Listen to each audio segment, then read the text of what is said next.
اب اس سے پہلے کہ میں اس حدیث کے ذیل میں کچھ معلومات آپ مومنین کے گزار کروں، آپ حضرات سے گزارش ہے کہ ایک مرتبہ سورہ ہم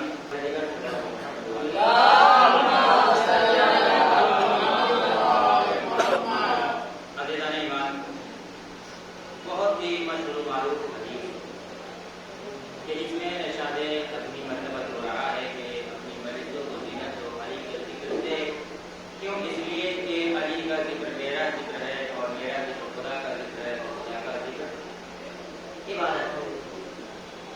عزیز و یقیناً نام علی اگر دیکھا جائے تو ہر درد کی دوا ہے نام علی۔ مجھے 4 مصرے یاد آ گئے، میں چاہ رہا ہوں کہ آپ کی سماعتوں کے اندر کرتا چلوں۔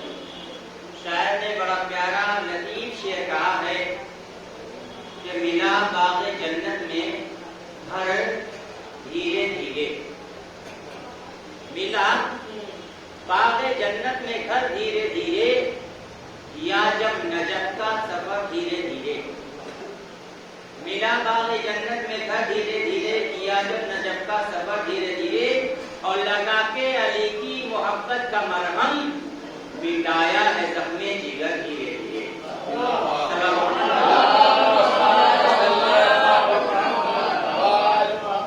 عزیز محبت کرنی ہے تو علی سے کرو، کیوں؟ اس لیے کہ علی اس شخصیت کا نام ہے، علی اس باعظمت شخصیت کا نام ہے کہ اس سے محبت کی جائے تو اس کی محبت میں بے وفائی نہیں ہو سکتی۔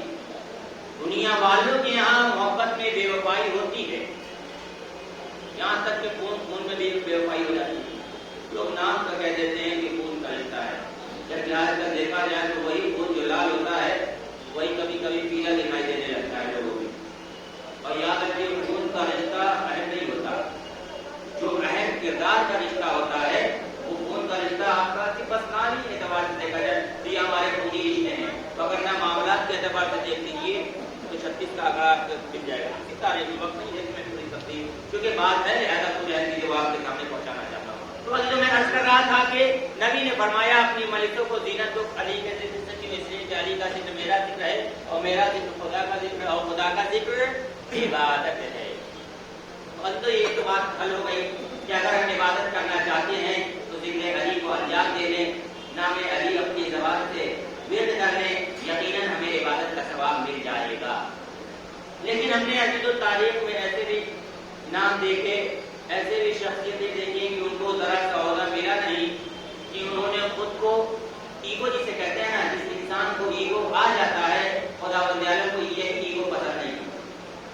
ایگو تاریخ میں مل جائے گا، بہت سارے لوگوں نے ایگو کیا، اور خود نبی جناب سلیمان نبی کہ جب اللہ نے ان کو حکومت دی ہے بہت توجہ دلانی مانا، تو انہوں نے یہ سوچا کہ کیوں نہ اللہ نے مجھے اتنی ساری طاقت، اتنے سارے پاور دے دیے، ساری چیزوں پہ حکومت ہے، دریاؤں پہ ان کی حکومت، فضاؤں پہ ان کی حکومت، شریر پہ ان کی حکومت، فرشتوں پہ ان کی حکومت، درخت پہ ان کی حکومت، جناتوں پہ ان کی حکومت، انسانوں پہ ان کی حکومت، سب پہ اللہ نے جب حکومت اختیار دے دی تو جناب سلیمان نے یہ سوچا کہ کیوں نہ ہم خدا کی مخلوق کی دعوت کریں۔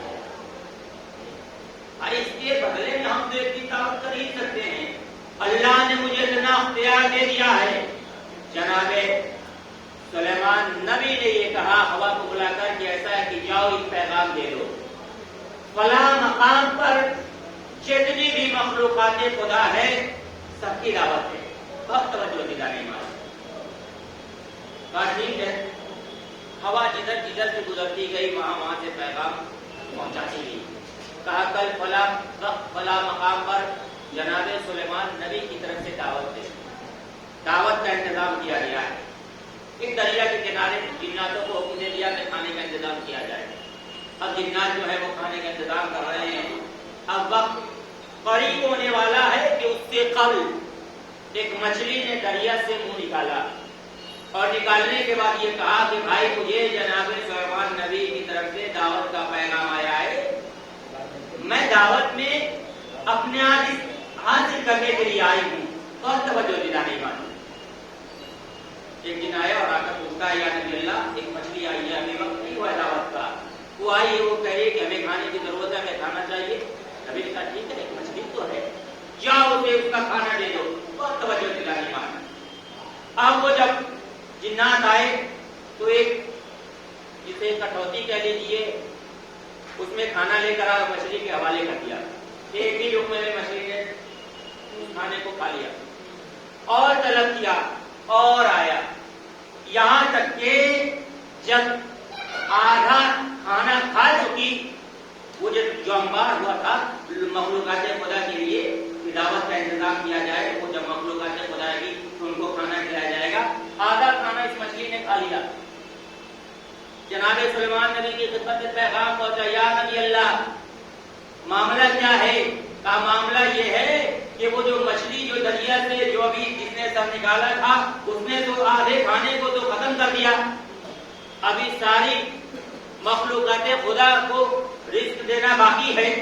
اب جیسے یہ سنا، ابھی بھی مچھلی کا پیٹ نہیں بھرا ہے، وہ اور مانگ رہی ہے کہ اور مجھے لا کے دو. اب فوراً جناب سلیمان نبی نے بارگاہ خداوندی میں ہاتھوں کو جوڑا اور ہاتھوں کو جوڑنے کے بعد سجدے میں گرنے کے بعد کہتے ہیں پروردگارا، اب تک تو میں یہ سوچتا تھا کہ میں تیری مخلوق کو رزق پہنچا دوں گا، لیکن خدا بندہ اس مچھلی کے کھانے نے ہمیں اتنا تو بتا دیا کہ دنیا میں ساری مخلوق کو رزق دینا میرے بس میں نہیں ہے، وہ تیرا ہی کام ہے کہ جو تو تب تک رزق پہنچاتا ہے. محمد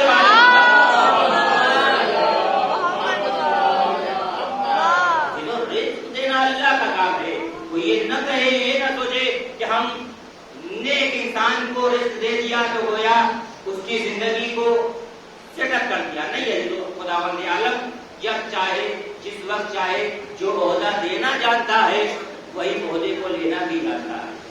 لیکن کمال یہ ہے کہ انسان کو یہ ہوتی ہے، اس سے بار بار کہا جاتا ہے، خود امام معصومی کا بھی فرمان ہے عالم کے سلسلے میں کہ العالم بلا عمل وبال، عالم بغیر عمل کے وبال ہے، امت کے لیے وبال ہے. کشجر بدون ثمر ضلال، جس طریقے سے ایک درخت بغیر پھل کے کیا ہے، اس کے لیے ضلالت ہے، پشماندگی ہے، شرمندگی ہے. آپ انصاف سے بتائیے، کوئی بغیر پھل کے درخت کے پاس جاتا ہے اتنا شوق سے کھڑا رہتا ہے، انتظار کرتا ہے کہ نہیں یہ درخت میں پھل نہیں ہے، ابھی آئے گا اور ہمیں مل جائے گا. نہیں ہے، تو جس درخت کے پاس پھل ہوتا ہے لوگ اس کی طرف زیادہ کھڑتے ہیں. اسی لیے کہا جاتا ہے کہ انسان صرف اور صرف علم حاصل ہی نہ کرے بلکہ جو علم حاصل کرے اس کو عملی طور پر اظہار بھی کرے. اور یاد رکھیے علم کی زکات ہی یہی ہے کہ علم کو بانٹ دیا جائے. علم کی زکات یہی ہے کہ اگر آپ نے علم حاصل کیا ہے تو اس علم کو اپنے تک ہی محدود نہ کریے بلکہ اس علم کو بانٹیے، اس علم کو پھیلائیے. جو آپ کو جانکاری ہے اس کو لوگوں تک پہنچائیے. کیوں؟ اگر آپ اس جانکاری کو لوگوں تک پہنچائیں گے تو کلام خداوند عالم کی بارگاہ میں بری ہو سکتے ہیں اور یہ کہہ سکتے ہیں کہ خداوندہ مجھے اس چیز کے بارے میں جانکاری تھی، میں نے لوگوں کو بتایا، اب لوگوں نے عمل کیا نہ کیا وہ ان کی ذمہ داری. مثال کے طور پر ایک گلاس ہے تو اس کے اندر دو طریقے کا پانی ہے، ایک پانی میں زہر ہے اور ایک پانی خالص ہے، کوئی زہر نہیں ہے. تو اب اختیار آپ کو ہے، چاہے تو زہر والا پیے چاہے تو یہ والا پیے. معلوم سب کو ہے کہ اللہ کی جو انسان عبادت کرتا ہے خداوند عالم اس کے تمام گناہوں کو بخش دیتا ہے. خداوند عالم اس کے اوپر اس کی نیکیوں کو اس کے نامہ اعمال میں درج کرتا ہے اور میدان محشر میں جب انسان حاضر ہوگا خداوند عالم کی بارگاہ میں تو وہی نیکیاں ہوں گی کہ جو اس کو بخشوانے کا ذریعہ بنے گی، جو اس کو بخشوانے کا وسیلہ بنے گی. اور یاد رکھیے اگر ہم نے کوئی نیکی انجام نہیں دی ہے، اگر ہم نے کوئی عمل خیر کو انجام نہیں دیا ہے، اگر ہم نے کوئی عمل صالح انجام نہیں دیا ہے تو یقیناً ہم اس امید میں نہ رہیں کہ خداوند عالم ہمیں جنت دے گا. نہیں ہے تو ہمیں غور کرنا چاہیے کہ آیا ہم نے جنت والا کام کیا بھی ہے کہ کام نہیں کیا. اور یاد رکھیے کہ ہر انسان کی ذمہ داری ہے کہ وہ اپنے بچوں کو لائق بنائے دین اسلام کی تعلیم دے کر. میں نے حدیث صاحب کے سامنے بیان کی تھی، نبی اکرم نے کیا فرمایا تھا؟ نبی اکرم نے یہی تو فرمایا تھا کہ قیامت کے ایک آثار میں سے ایک آثار یہ ہے کہ لوگ دنیا بھی علم کو زیادہ ترجیح دیں گے، دین کے علم کو کم ترجیح دیں گے. یہی وجہ ہے کہ آج مسلمانوں کی بات کریں ہمیں تو لگتا ہے کہ 70% مسلمان ایسے ہیں تو جو صرف نام کے مسلمان ہیں، انہیں قرآن تک پڑھنا نہیں آتا. اب یقین مانیے قرآن اور اردو سے کوسوں دور ہیں. ہاں انگلش کے میدان میں بہت آگے ہیں. اور یاد رکھیے فرشتے آپ کو قبر میں انگلش میں سوال نہیں کریں گے کہ واٹ از یور نیم. یہ آپ انگلش بھول جائیے کہ فرشتے آپ سے انگلش میں سوال کریں گے. وہاں تو یہی سوال ہوگا من رب ہوگا، تیرا رب کون ہے. تو جب آپ کو پتا ہوگا، جب آپ نے قرآن مجید کی آیت پڑھی ہوگی، تب تو جواب دیں گے ربی اللہ، میرا رب اللہ ہے. اور یاد رکھیے وہ انسان اس کائنات میں کچھ بھی تو ہو سکتا ہے، اگر اسے قرآن نہیں آتی تو مسلمان تو نہیں ہو. اس لیے کہ نبی کا امتی نبی کی کتاب سے ناواقف ہو، نبی کی کتاب کو نہیں پڑھتا ہو، تو یہ تو بات اصول ہے. جو بات حقیقت ہے یقیناً قلب لگتی ہے، کڑوی لگتی ہے، تو لگنے دیجیے جو بات حقیقت ہے. کیوں؟ اس لیے کہ حقیقت چھپ نہیں سکتی بناوٹ کے اصولوں سے، کہ خوشبو آ نہیں سکتی کبھی کاغذ کے پھولوں سے. ظاہراً آپ کچھ دیر کے لیے پرفیوم مار دیجیے، خوشبو لا سکتے ہیں، لیکن پرماننٹ اس میں خوشبو نہیں ہو سکتی. کیوں؟ اس لیے کہ یہ بناوٹی پھول ہوتے ہیں کہ جو وقتی آپ اس کے اندر خوشبو ڈالتے ہیں پرفیوم اور عطر کے ذریعے سے. تو عزیزو ایسا اپنے عمل و کردار کو کر لیجیے کہ آپ کے عمل سے، کردار سے آپ کے خوشبو آئے. ولایت علی کی خوشبو آپ کے عمل سے آئے، حب علی کی خوشبو آپ کے کردار سے آئے. کیوں؟ اس لیے کہ جب امیر المومنین کا چاہنے والا جب عمل صالح انجام دیتا ہے تو میدان محشر میں جب وہ جائے گا تو اس کے کردار سے علی علی کی صدا بلند ہوگی، اس کے رفتار سے علی علی کی صدا بلند ہوگی، اس کی گفتار سے علی علی کی صدا بلند ہوگی. اور جس کے کردار سے علی کی صدا بلند ہو، یہ ممکن ہی نہیں ہے کہ خداوند عالم اس کو جنت کے بجائے جہنم میں ڈالے. اذرو کا محمد جو میں نے بھی رحمتوں کو سمیٹا، تو ضروری ہے کہ ہم اس طرف کی توجہ کریں کہ آیا اگر ہم مسلمان ہیں تو ہماری ذمہ داریاں کیا ہیں. آج ہم دنیاوی اعتبار سے تو آگے بڑھ رہے ہیں، لیکن دینی اعتبار سے بہت پیچھے جا رہے ہیں. ہم نے تعلیم دین کو بہت ہلکے میں لے لیا، جسے کہہ دیا جائے. آج ہم انگلش اور دیگر چیزوں میں بہت غور و فکر کرتے رہے، لیکن آیا ہم نے کبھی دین کی تعلیمات پہ غور کیا؟ نہیں کیا. ضروری ہے کہ ہم جہاں بنیادی اعتبار سے آگے بڑھ رہے ہیں وہیں دینی میدان میں بھی آگے بڑھے. اگر نہ صرف نام کا دین ہمارے پاس باقی رہے گا، اور جو وہ صرف نام ہی کافی نہیں ہے بلکہ جب تک آپ کا وہ کام نہ ہو. تو عزیزان ایمان ضروری ہے کہ جس علی کے چاہنے والے ہم خود کو کہلا رہے ہیں، ہم سیرت علی کو اپنائیں اور تعلیمات پیغمبر سے، تعلیمات انبیاء کرام سے اپنے آپ کو آراستہ کریں، تاکہ جب لوگ دیکھیں تو یہ کہے کہ جب یہ ایسا ہے تو اس کے آقا کیسے ہوں گے، اس کے لیڈر کیسے ہوں گے، اس کے پیشوا کیسے ہوں گے. بس جو میں نے بھی رحمتوں کو سمیٹا، تو نبی نے یہی تو ارشاد فرمایا کہ اپنی مجلسوں کو زینت دو علی کے ذکر سے. کیوں؟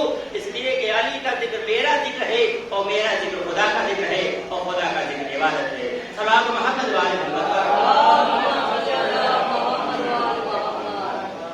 بس جو ایک آخری نقطہ اور یہی سے بتایا. سوال یہ پیدا ہوتا ہے کہ نبی نے علی کے ذکر کو ہی کیوں عبادت کہا؟ کی مجلسوں میں نے آپ کے سامنے پوری چیزیں بیان کی تھی. آدم کے ذکر کو نہیں کہا، موسیٰ کے ذکر کو نہیں کہا، عیسیٰ کے ذکر کو نہیں کہا، یہاں تک کہ خود اپنے لیے ذکر کو نہیں کہا. آپ نے وجہ کیا ہے؟ میں ایک آسان سی مثال اپنے چھوٹے بھائیوں کے لیے دیتا چلوں، انشاءاللہ یہی طرح سے بتایا اور آگے مثال کے طور پر بہت توجہ دینا ایمان. کوئی لیڈر انڈیا کا پریزیڈنٹ ہے، وہ کسی ادر کنٹری جائے. سوال ہے کہ نبی نے علی کے ذکر کو ہی عبادت کیوں کہا، کسی اور کے ذکر کو عبادت کیوں نہیں کہا؟ جواب سنیے دلیل کے ساتھ، پروف کے ساتھ. میں اپنے چھوٹے بھائیوں کے چھوٹی مثالیں دے رہا ہوں، خود کو بہت اچھے سے اس بات سے آگاہ ہے. جب کوئی پریزیڈنٹ ادر کنٹری جائے اور جانے کے بعد، کیونکہ ہندوستان میں صرف ایک ہی شہر نہیں ہے، مختلف شہر، مختلف صوبے ہیں، مختلف اسٹیٹ ہیں، اور وہ پریزیڈنٹ جانے کے بعد بس ایک جملہ کہے کہ بھائی ہمارے یو پی کا پریزیڈنٹ ہے، تو جا کر بس اتنا جملہ ہے کہے. کسی بھی کنٹری میں چاہے امریکہ چلا جائے، چاہے لندن، چاہے کہیں بھی جائے، اور جانے کے بعد یہ ہے کہ بھائی ہمارے یو پی کے رہنے والے بہت اچھے ہیں. تو اپنے حساب سے بتائیے جو لائٹ ٹیلی کاسٹ چل رہا ہے بہار والے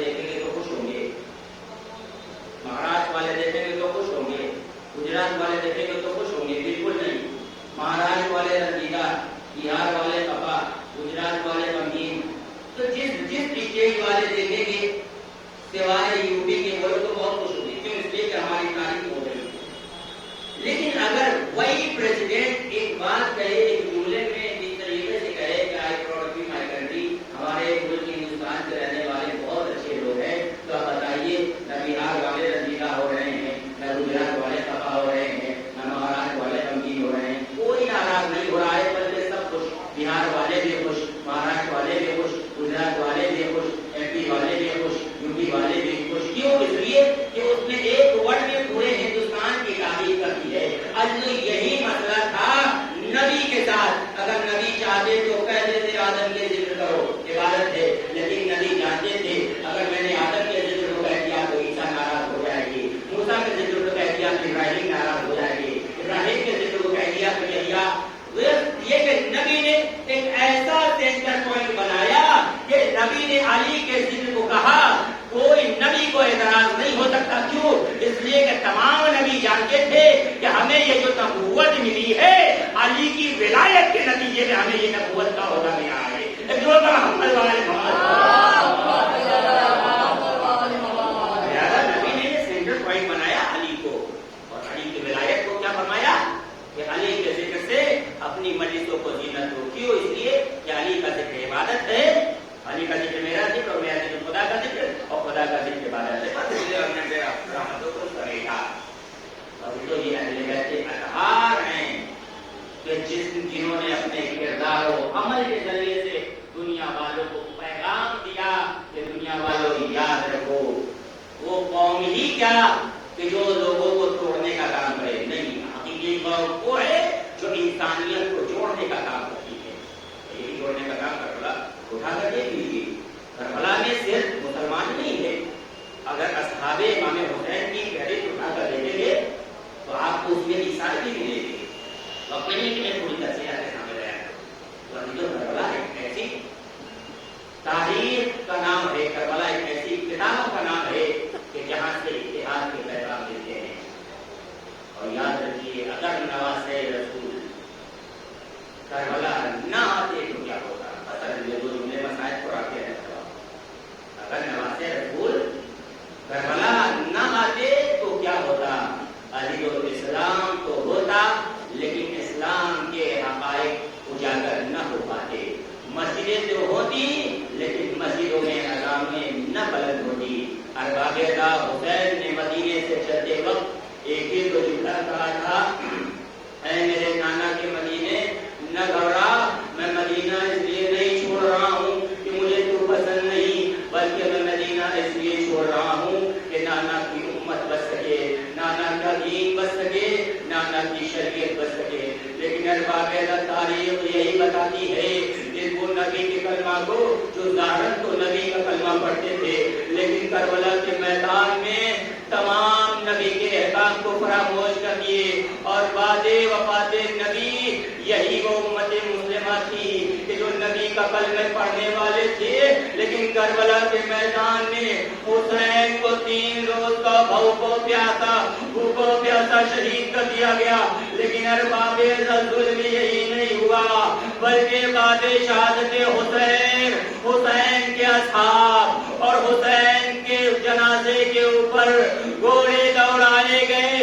ارباب تاریخ بتاتی ہے کہ جب اہل حرم کے قیام میں آگ لگا دی گئی ہے نا تو تاریخ کہتی ہے کہ وہ سکینہ جس کو زینب کے حوالے حسین کر کے گئے تھے، ارباب سکینہ دکھائی نہیں دیتی۔ بس آخری جملے اور آپ کی رحمت تمام تاریخ کہتی ہے کہ زینب نے سکینہ کو ڈھونڈنا شروع کیا۔ ارباب تاریخ بتاتی ہے کہ جب زینب جلے ہوئے خیمے کی طرف سے میدان قتال کی طرف جا رہی ہے نا تو ایک سوار ملا اور سوار سے پوچھا، اے سوار یہ بتا کیا تجھے کوئی بچی دکھائی دی ہے جو اس طرف سے جا رہی ہو؟ ارباب تاریخ بتاتی ہے الغرض وہ وقت بھی آیا کہ جب جناب زینب میدان قتال میں گئی ہے نا تو جا کر کیا دیکھتی ہے، ایک سے ایک لاشیں بے سر سے سکینہ لپٹی ہوئی سو رہی ہے۔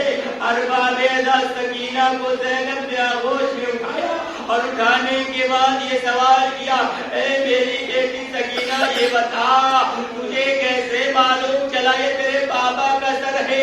ارباب کا جملہ سنیں گے، سکینہ کہتی ہے بھوبی اماں جب خیمے میں آگ لگ مسکراتی ہوئی